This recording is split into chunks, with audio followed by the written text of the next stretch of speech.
Bonjour à tous, allez, une fois n'est pas coutume, je vous retrouve aujourd'hui pour vous partager une recette. Et pas n'importe laquelle, puisqu'il s'agit de la recette de la meilleure soupe du monde. Et si vous n'y croyez pas, eh ben, écoutez quand même l'histoire de cette soupe pour vous faire une idée, et vous changerez peut-être d'avis. Alors, la recette de cette soupe sera très certainement différente pour chacun d'entre vous. À vrai dire, cette recette, même si elle m'a été transmise par mes grands-parents, date d'il y a bien longtemps. Je dirais même qu'elle date d'une époque où les recettes n'existaient pas encore. Et donc, maintenant vous vous demandez certainement qu'est-ce qu'il peut y avoir de spécial dans cette soupe. Eh bien, allez, je vais vous le dire là, maintenant, ou juste après ça. Je vais te dire quel est l'ingrédient secret qui fait tout le secret de ma soupe. Oh! Approche, veux-tu? L'ingrédient secret est... rien. Hein? Tu as bien compris. Rien. Il n'y a aucun ingrédient secret. Et Non, oui, attends. en fait, le secret de cette soupe, et c'est aussi la raison pour laquelle elle sera certainement différente chez chacun d'entre vous, c'est qu'en fait... Il n'y a aucun ingrédient secret. Et non, à vrai dire, ce n'est pas vraiment une recette, mais plutôt une façon de faire très ancienne. Vous allez comprendre dans un moment. Pour ça, plutôt que de commencer par vous dire comment on fait, et vu qu'apparemment j'aime bien raconter des histoires, je vais vous raconter un peu la vie de mes grands-parents, enfin une petite partie. Alors mes grands-parents, comme beaucoup de gens de leur âge, ont connu la guerre, la pauvreté et la famine. Ils vivaient dans une petite maison dans laquelle il y avait, comme dans toutes les maisons de l'époque, une petite cheminée au-dessus de laquelle était pendue une crémaillère. Vous savez, la crémaillère, c'est le truc là qu'on pend au-dessus de la cheminée traditionnellement quand on arrive dans une nouvelle maison. Même si aujourd'hui, en fait, on organise des crémaillères même si on n'a pas de cheminée. Si, je suis sûr qu'il y en a plein parmi vous qui ont fait ça, et je l'ai fait aussi sans même savoir ce que ça voulait dire. J'en reviens à mon histoire. Donc, à cette époque, la crémaillère servait à régler la hauteur de la marmite qu'on mettait au-dessus du feu dans la cheminée. Mais c'est pas ça le cœur de l'histoire. Ce qui est important, c'est que pour se chauffer pendant l'hiver, on allumait le feu tous les jours. Et donc, au moins une fois par jour, le contenu de la marmite dans la cheminée était porté à ébullition. Ça, c'est une partie très importante de la recette, et on y reviendra dans un petit moment. J'en reviens donc à l'histoire de mes grands-parents. Ce que me racontait mon grand-père, c'est que malgré le fait qu'ils travaillaient tous les deux, lui et ma grand-mère, ils n'avaient pas forcément les moyens de s'acheter autant de nourriture qu'il aurait voulu pour manger à leur faim.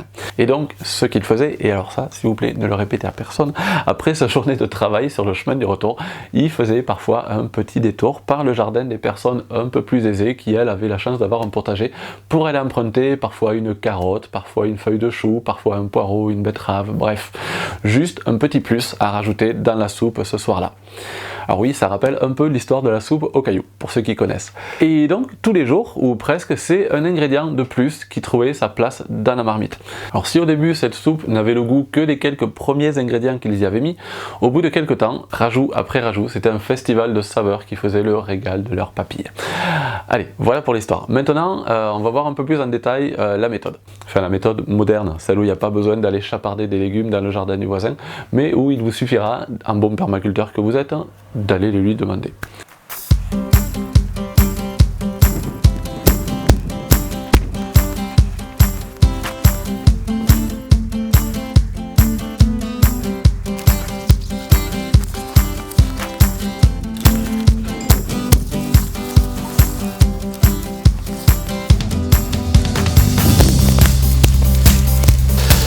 Tiens, en passant, j'ai une petite astuce pour vous là, quand vous ramassez vos poireaux, plutôt que de les arracher comme on fait d'habitude, coupez-les en bas, récupérez juste la partie que vous mangez et laissez le pied. Je sais pas si vous avez déjà vu sur internet, souvent on voit des vidéos qui tournent de gens qui, quand ils ramassent des poireaux avec les racines, ils coupent la partie avec les racines, ils les replantent, ça redonne un poireau. Du coup, là l'idée c'est de directement laisser cette racine en terre, comme ça. Voilà, très bientôt, là ça me redonnera un nouveau poireau sans qu'il y ait à relancer une production. Tiens, petite branche de céleri en passant là, hop. Tout d'abord, et c'est là le point vraiment le plus important, il faut la faire vraiment bouillir tous les jours. Ça c'est la question qui revient souvent quand je parle de ma soupe. On me demande mais elle finit pas par tourner au bout d'un moment? Et non, en fait, le fait de la faire bouillir tous les jours tue les bactéries qui pourraient s'y développer, et donc non, ça tourne pas et ça pourrait tenir comme ça pendant des années s'il faut. Et donc évidemment c'est la méthode parfaite si vous vous chauffez avec une cuisinière à bois, sinon ça peut finir par coûter cher en gaz. Donc si vous devez partir en vacances, par exemple, eh ben, il va falloir soit la congeler, soit vous la confier au voisin qui vous a prêté des légumes, par exemple, pour qu'il lui donne tous les jours son petit bouillon quotidien. Pour le lancement, vous utiliserez une grande marmite ou tout autre type de grosse gamelle dans laquelle vous pourrez faire la base que vous voulez et avec ce que vous avez à disposition. Vous la remplissez au niveau que vous voulez, ça n'a aucune importance. Ce qui compte, c'est que avant que la gamelle soit vide, il faudra la re-remplir. Et plus il en restera dans la gamelle, quand vous ferez vos rajouts, plus ça donnera de goût à la soupe suivante. Moi, j'ai tendance à faire en sorte de toujours avoir la gamelle bien pleine, comme ça, en même temps, quand j'ai de la visite, j'ai toujours un bol de soupe à partager. On va voir maintenant quelques-unes de mes petites astuces, même si j'imagine qu'il y en a plein d'autres. Pour ça, allez voir dans les commentaires sous la vidéo, je suis sûr que vous en avez plein à partager, donc voilà, allez faire jouer l'intelligence collective dans les commentaires. Alors déjà, selon vos goûts et vos tendances alimentaires, vous rajoutez tout ce que vous aimez. Imaginons vous aimez l'ail, une fois par mois ou de temps en temps vous y rajoutez une tête d'ail entière. Ça donnera un bon goût d'ail qui finira par s'estomper au bout de quelques rajouts d'autres ingrédients. Vous aimez le piment, pareil, rajoutez-y un piment, fort ou pas, et tâchez de le laisser dans la soupe aussi longtemps que possible pour qu'il continue de donner du goût. Autre chose, moi quand je ramasse un légume racine dont les feuilles se mangent, comme une betterave, un radis, un navet, j'y mets évidemment aussi les feuilles. Parfois j'y mets d'ailleurs que les feuilles. Un navet cru c'est tellement bon que je préfère le manger à côté, et puis à côté de ça je mets les feuilles dans la soupe qui vont donner énormément de goût aussi. D'ailleurs, on pense souvent légumes, mais vous pouvez aussi y rajouter tout un tas de plantes sauvages, orties, kénopodes, plantains, achillées, etc., etc.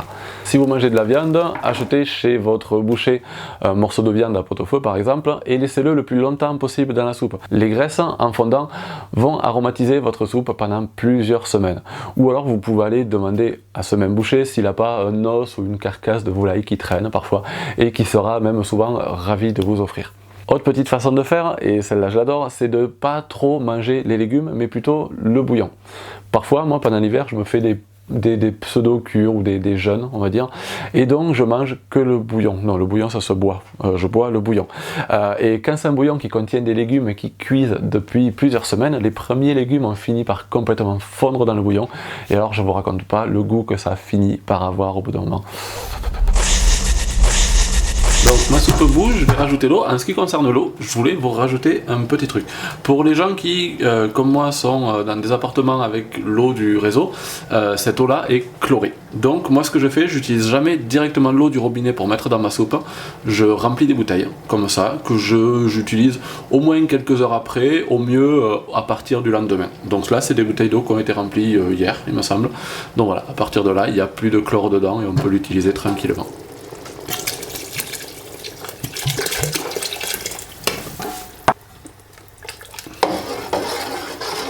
Et voilà, on est reparti pour au moins une semaine de soupe en plus là.